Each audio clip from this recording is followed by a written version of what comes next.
Sorry, ഇതൊരു fake information ആയിരുന്നു.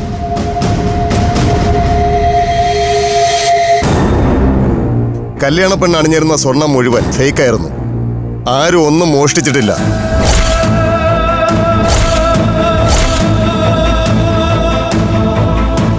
സ്വർണം കണ്ട് സംശയം തോന്നിയിട്ടാ ഞങ്ങളൊരു അപ്രൈസറെ വരുത്തിയത്. എന്തായാലും കല്യാണ പെണ്ണ് അണിഞ്ഞിരുന്ന സ്വർണം മുഴുവൻ വ്യാജമാണെന്ന് വ്യക്തം.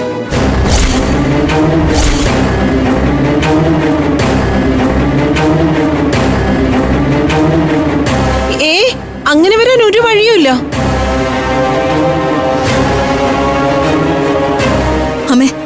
അമ്മയും കൂടി അറിഞ്ഞോണ്ടാണോ ഇതൊക്കെ? എന്റെ മോളെ, ഞാൻ ഒന്നും അറിഞ്ഞിട്ടില്ല. ഏതോ കൂട്ടുകാരിയുടെ സ്വർണ്ണമാണെന്ന് പറഞ്ഞ് അംബികയല്ലേ നമുക്കിത് കൊണ്ടു തന്നത്.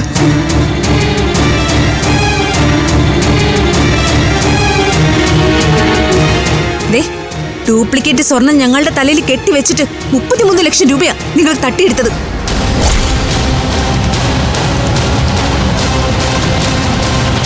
സാറേ, ഇവര് വെറുതെ വിടരുത്. കൊള്ളിയവര്.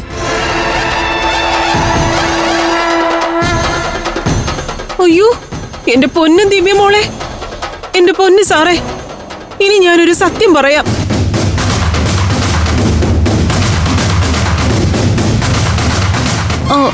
എനിക്ക് ആ സ്വർണം തന്നത് കലാവതിയാ.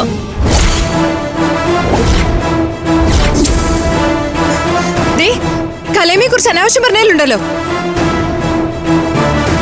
അവരൊരിക്കലും അങ്ങനെ ചെയ്യില്ല സർ, അത് എനിക്ക് ഉറപ്പാ. അതും കൊള്ളാം. പിന്നെ ഞാനാണോ ഇതൊക്കെ ചെയ്ത്? അല്ല, നിങ്ങൾ ആദ്യം പറഞ്ഞിരുന്നത് സ്വർണം ജൂവലറിയിൽ നിന്നാണെന്നല്ലേ? പിന്നെ പറഞ്ഞു കൂട്ടുകാരിയുടേതാണെന്ന്. ദേ ഇപ്പൊ മറ്റൊരാളെ പഴിക്കുന്നു. ഇതിലേതാണ് കള്ളം? സാറേ, ഞാൻ ഇപ്പൊ പറഞ്ഞതാ സത്യം.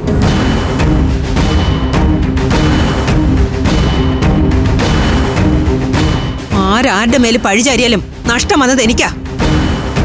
എന്റെ 33 ലക്ഷം രൂപ എനിക്ക് തിരിച്ചു കിട്ടണം.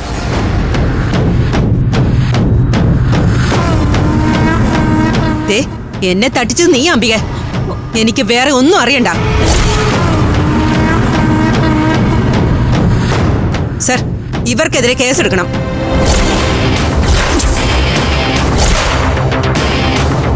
ശരി ശരി, ആദ്യം കല്യാണം നടക്കട്ടെ. അത് കഴിഞ്ഞ് സ്റ്റേഷനിൽ വന്നൊരു പരാതി എഴുതി തരണം. വാ.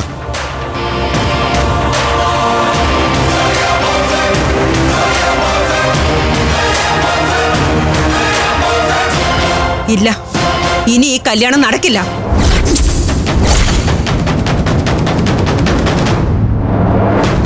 ഇത്ര വൃത്തികെട്ട ഒരു കുടുംബത്തിലേക്ക് എന്റെ മോളെ അയക്കാൻ ഞാൻ തയ്യാറല്ല.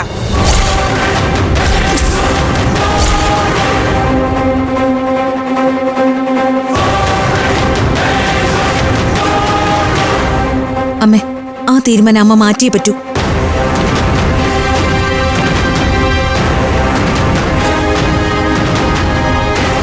ഞാനും സുമേഷുമായിട്ടുള്ള കല്യാണം മുടങ്ങണമെന്ന് ആഗ്രഹിക്കുന്ന പലരും ഇവിടെയുണ്ട്. അത് അമ്മയ്ക്കും അറിയാവുന്നതല്ലേ?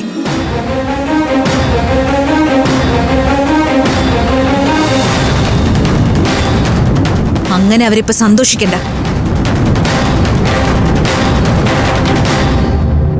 അങ്ങനെ അവരാരും ഇപ്പൊ ജയിക്കാൻ വേണ്ട.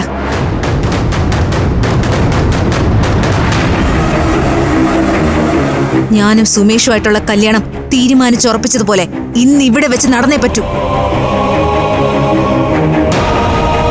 പക്ഷെ മോളെ, കേസ് അതൊക്കെ അതിന്റെ വഴിക്ക് നടന്നോളൂ.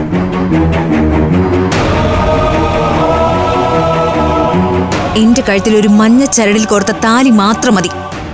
പക്ഷെ ആ താലിയെങ്കിലും സ്വർണ്ണമായിരിക്കണം.